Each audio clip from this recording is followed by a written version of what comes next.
Bienvenidos a Oremos la Palabra en el cuarto domingo del tiempo ordinario. Deseo para todos un buen domingo. Dispongámonos a escuchar la palabra de Dios, pidiendo primeramente la luz del Espíritu Santo.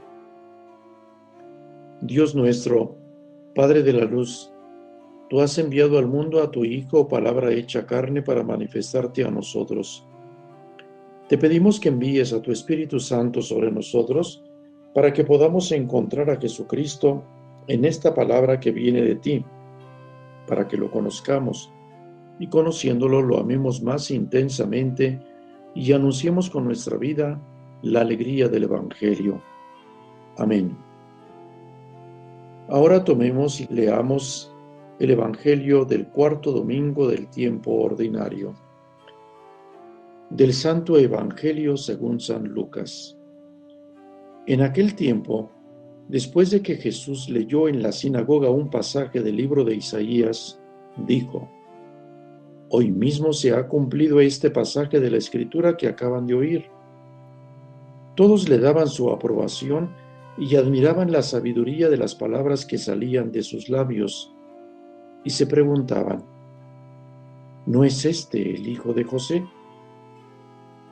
Jesús les dijo: seguramente me dirán aquel refrán: médico, cúrate a ti mismo, y haz aquí en tu propia tierra todos esos prodigios que hemos oído que has hecho en Cafarnaúm. Y añadió: yo les aseguro que nadie es profeta en su tierra. Había ciertamente en Israel muchas viudas en los tiempos de Elías, cuando faltó la lluvia durante 3 años y medio, y hubo un hambre terrible en todo el país. Sin embargo, a ninguna de ellas fue enviado Elías, sino a una viuda que vivía en Sarepta, ciudad de Sidón.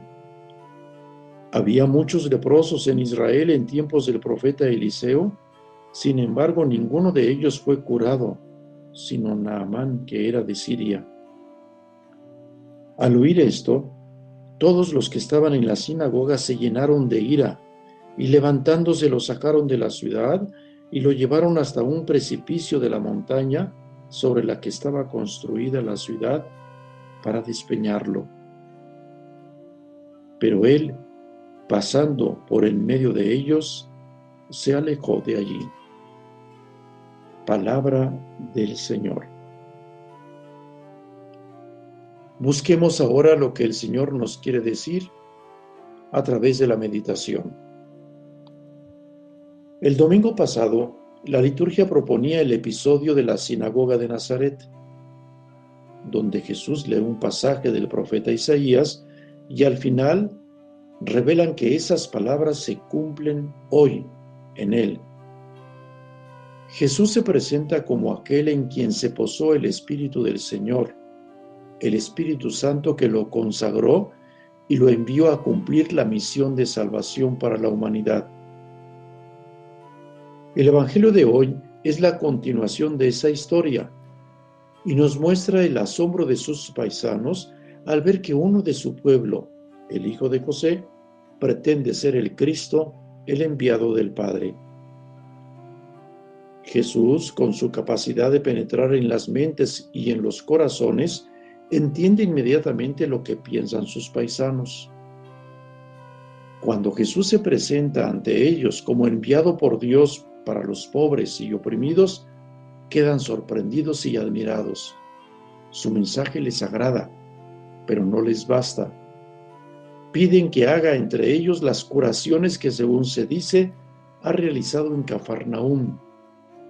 No quieren un profeta de Dios, sino a un curandero que dé prestigio a su pequeña aldea. Pero Jesús no quiere y no puede aceptar esta lógica, porque no corresponde al plan de Dios. Dios quiere fe, ellos quieren milagros, señales. Dios quiere salvar a todos y ellos quieren un Mesías en su beneficio.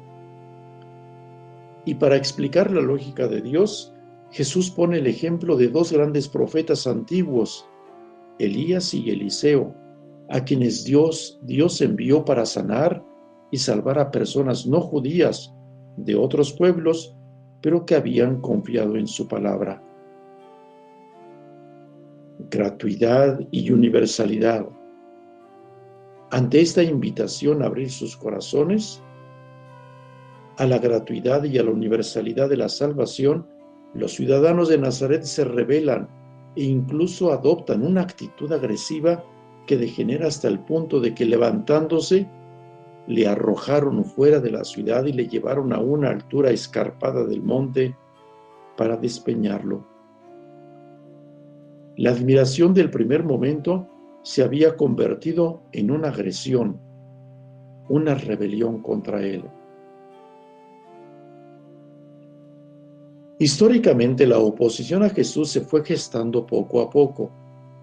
Desconfianza de los escribas, irritación de los maestros de la ley, rechazo de los dirigentes del templo, todo esto fue creciendo hasta acabar en su condena y ejecución en la cruz. Al inicio, hay un rechazo al presentarse como profeta. También lo sabe el evangelista Lucas, quien habla del rechazo frontal de Jesús al inicio de su ministerio público y con una amenaza de muerte, paradójicamente por parte de sus paisanos. Jesús, al vivir la misión que el Padre le confió, sabe que debe enfrentar la fatiga, el rechazo, la persecución y la derrota. Desde el principio han de tomar conciencia los lectores de que el rechazo es la primera reacción que encuentra Jesús entre los suyos al presentarse como profeta. El duro rechazo, sin embargo, no desanima a Jesús, ni detiene el camino ni la fecundidad de su acción profética.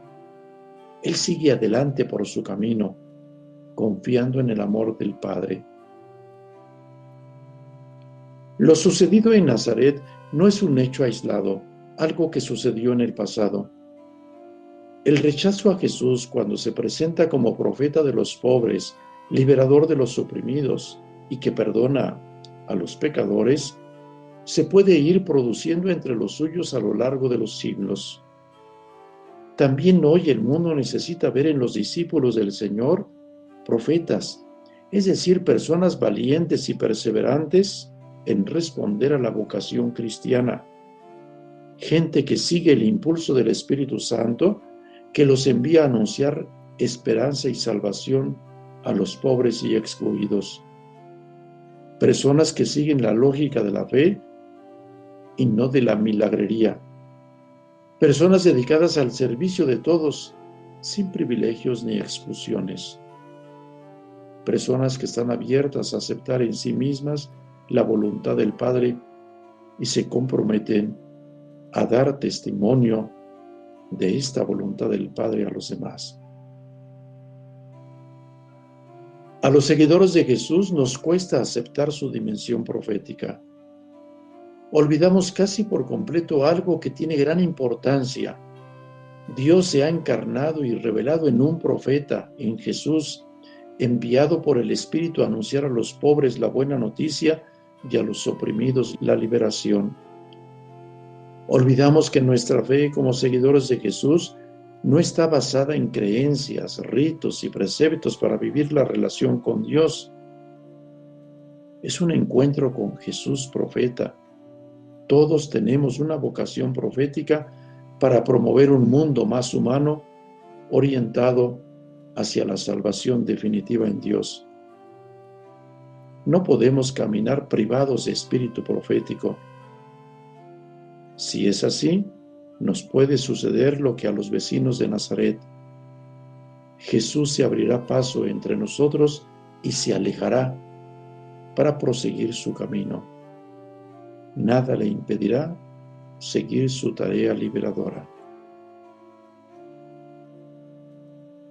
Ahora oremos al Señor que nos ha hablado. Padre de misericordia, que nos llamas a vivir en la fidelidad profética a ti y en el amor genuino de tu Hijo, que se entregó por nosotros en la cruz, te pedimos que sepamos vivir según esas mismas actitudes de fidelidad y amor, para que con la confianza puesta en ti y libres de temor, sepamos asumir y ser testigos de tu misericordia y de tu proyecto de salvación universal. Te lo pedimos por Cristo nuestro Señor. Amén. Que tengan todos un feliz domingo. Gracias.